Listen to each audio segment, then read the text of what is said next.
It started on a night when the wind outside howled like a banshee, and the moonlight barely seeped through my curtains. As I lay in bed, I noticed that my shadow on the wall was behaving oddly. It moved independently, stretching and contorting itself into shapes that didn't match my own movements.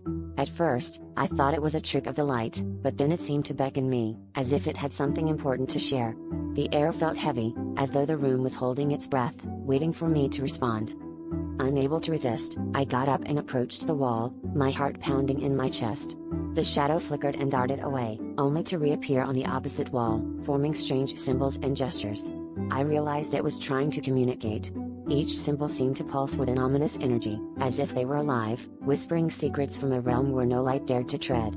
I grabbed my phone, trying to capture the strange phenomenon, but the screen only displayed static, a high-pitched whine echoing in my ears. Desperate to understand, I followed the shadow as it led me through my apartment, finally settling in front of the mirror in the hallway. As I stood before it, the reflection was not my own but a dark, twisted landscape where shadows roamed freely, detached from their anchors. The world beyond the mirror was devoid of light, a place where shadows were the dominant force. My shadow pointed to a distant figure within that world, a silhouette of a person trapped, reaching out towards me with a silent plea for help. The realization hit me like a cold wave. This shadow, my shadow, was a messenger from that world, seeking a way to bridge the gap between realities. But helping them would mean risking my own soul, potentially becoming one of them. I hesitated, fear gripping me. As I turned away, the shadow shrieked silently, the room plunged into darkness, and I understood that the choice had already been made. Now, my shadow moves with a will of its own, a constant reminder of the world beyond, and the message that was received too late. I always thought the subway was a place where you could disappear into anonymity, just another face in the sea of passengers. But that changed the day I found a phone wedged between the seats, its screen cracked but still very much alive. As I swiped through the photos, my heart began to race. Image after image showed me sleeping, my face serene and unaware. I laughed nervously, thinking it was an elaborate prank by a friend. But then I reached the final photo, a picture taken from inside my home, showing me asleep in my own bed, captured from the foot of it. How could someone have breached my sanctuary without me knowing? The unsettling discovery haunted me as I stumbled off the train, clutching the phone like a cursed object. I live alone, and the thought of someone creeping into my apartment while I slept sent shivers down my spine. I decided to investigate, hoping to find some clue about the phone's owner. A quick inspection revealed a single contact saved as home, and against my better judgment, I called it. A voice, calm and familiar, answered. It was my own voice, distorted yet unmistakable, whispering the words I had said to myself in the privacy of my room over the past few days. I hung up in terror, the phone slipping from my sweaty grasp. Desperate for answers, I delved deeper into the phone's data, uncovering a hidden folder marked with a date that hadn't arrived yet. My finger trembled as I opened it, revealing a series of scheduled events, each meticulously planned and accompanied by a picture of me in various locations I frequented. The final event, ominously titled Homecoming, was set for tonight. Panic surged through me as I realized I was being hunted, my every move predicted by an unseen predator who seemed to know me better than I knew myself. I barricaded myself in my apartment, every creak and shadow amplifying my fear. As night fell, I heard a soft tapping at the window and dared to look. There, grinning in the darkness, was my own reflection, or what I thought was my reflection. It beckoned to me, its eyes hollow and knowing. The phone buzzed with a new notification, an image of me staring in horror at the window, taken from behind. In that moment, I understood, I was never alone, and the stranger had captured more than just my image, they had captured my soul. I always thought my reflection was just that, a simple image mimicking my every move. But one evening, as the crimson sunset bled through my bedroom window, my reflection hesitated, lingering a second longer than it should have. My breath caught in my throat, but I brushed it off as fatigue. It wasn't until a week later, while brushing my teeth, that it whispered my name. Emily, it murmured, eyes wide with urgency. My heart pounded, and I steadied myself against the sink. Listen carefully, it continued, voice barely audible over the rush of water. You are in danger. The reflection's warning haunted my mind as I moved through my daily routine, each task now tinged with paranoia. I noticed strange things, a flickering streetlight that seemed to follow my steps, an unfamiliar face in a crowd that lingered too long. My reflection spoke again the next night, offering cryptic advice about avoiding certain paths and steering clear of shadows. They're closer than you think, it warned, eyes darting to something just beyond my sight. I struggled to grasp the reality of my situation, trapped between disbelief and the gnawing fear that every shadow hid my assailant. Desperation clouded me as I pieced together the fragmented clues my reflection offered. I began changing my routines, taking longer routes, and avoiding the places it cautioned against. but the feeling of being watched only intensified. The final straw came when I noticed a man in a hooded jacket across the street, his eyes fixed on me with a predatory glare. That night, my reflection was frantic. Tomorrow, it insisted, you must leave this place. Go to the train station. A stranger will help you. The day arrived, suffused with a tension that made my skin crawl. I packed a small bag, my heart pounding with each tick of the clock. At the train station, I spotted the stranger, a woman with kind eyes and a knowing smile. She approached me, and without a word, handed me a ticket. As the train pulled away, I glanced at my reflection in the window. It nodded, a silent promise that I was safe, for now. Yet, as the city faded into the distance, I couldn't shake the feeling that this escape was only the beginning of a darker journey. When I first moved to the small town nestled against the vast, foreboding forest, locals warned me about the dangers of wandering its paths after sundown.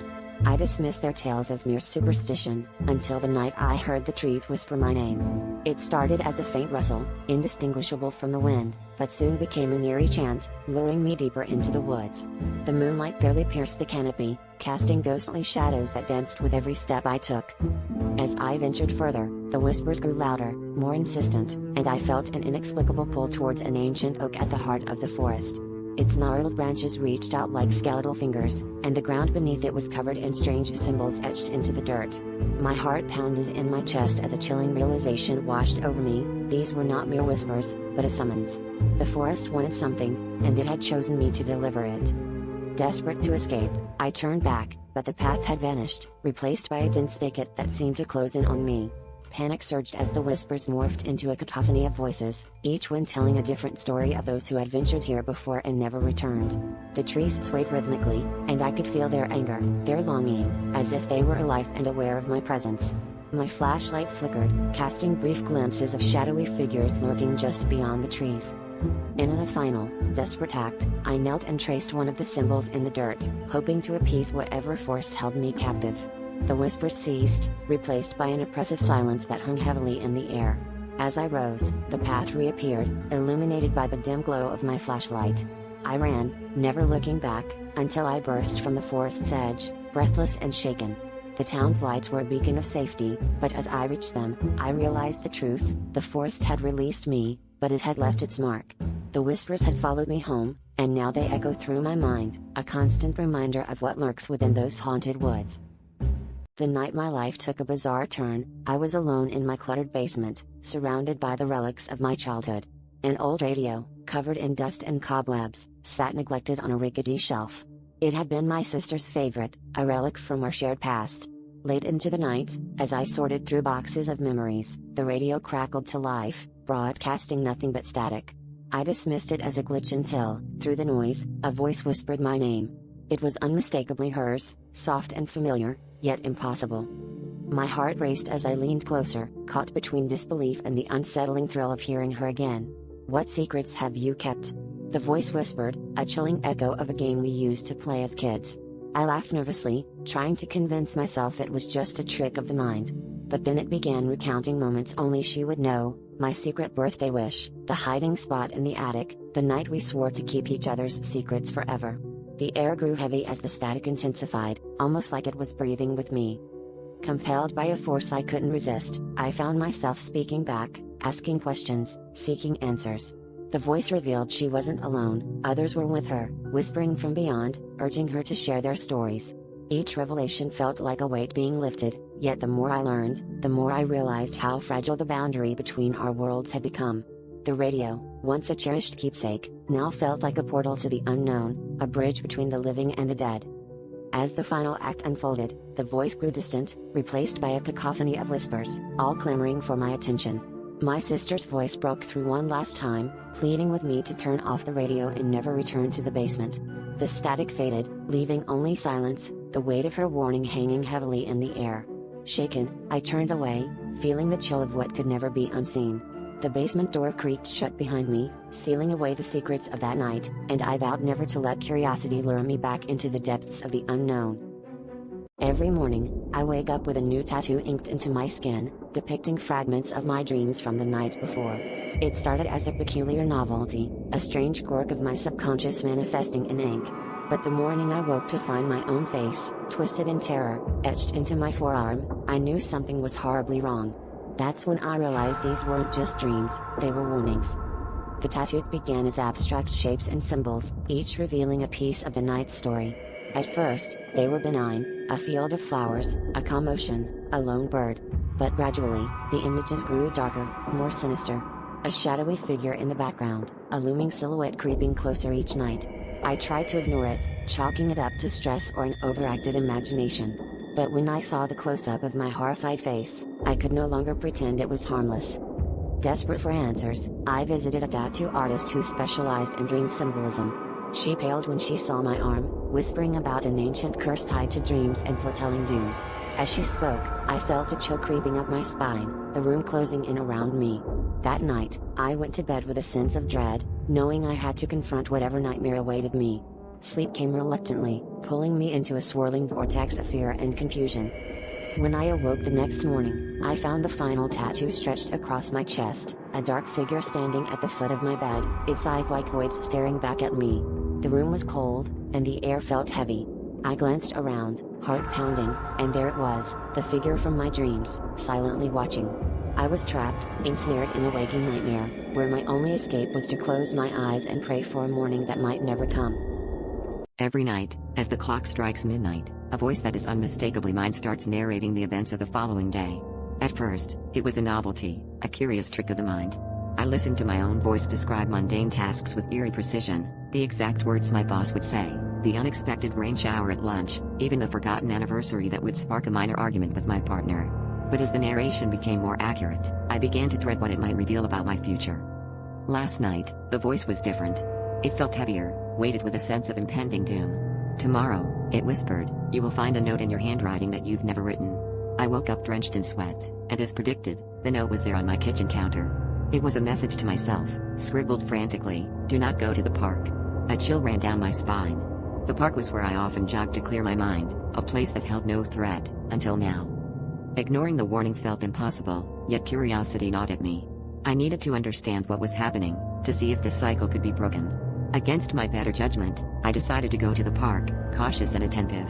The day unfolded just as my voice had narrated, and as evening approached, an uneasy tension filled the air. I felt watched, as though unseen eyes were tracking my every move.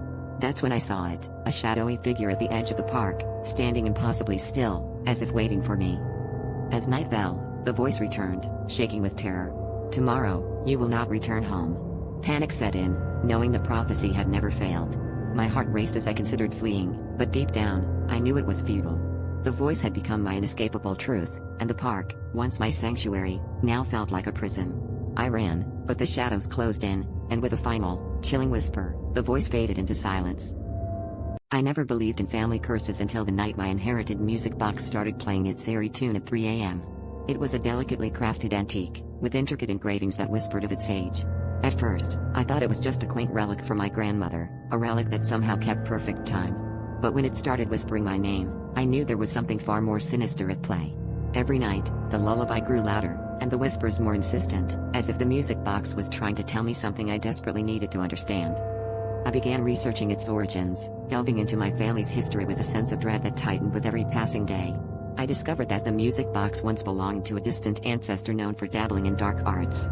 It was said that she had trapped a part of herself inside it before her untimely demise, a part that could never rest. The stories spoke of how each owner of the box had met mysterious ends, with the music serving as both a warning and a curse. My nights were haunted by the music, and my days consumed by an obsession to unravel its secrets before it was too late. One night, unable to bear the whispers any longer, I decided to confront the music box. As the clock struck 3 a.m. and the lullaby began, I sat in front of it, demanding to know what it wanted. The melody shifted, discordant notes piercing the air as the whispering grew into a cacophony of voices. My name echoed around the room, each repetition more frantic than the last, until one voice rose above the rest, pleading for release. It was then I realized the box wasn't just haunted, it was a prison, and I was its next intended captive. In that moment of terrifying clarity, I understood what I had to do. With trembling hands, I smashed the music box to pieces, hoping to break the cycle. As the shards scattered across the floor, the music ceased, and a deathly silence fell over the room. But now, as I write this, I hear the familiar tune in the distance, slowly drawing near. Perhaps the curse can't be broken, only passed on. If you hear the lullaby, know this, the box is searching for its next owner, and it knows your name.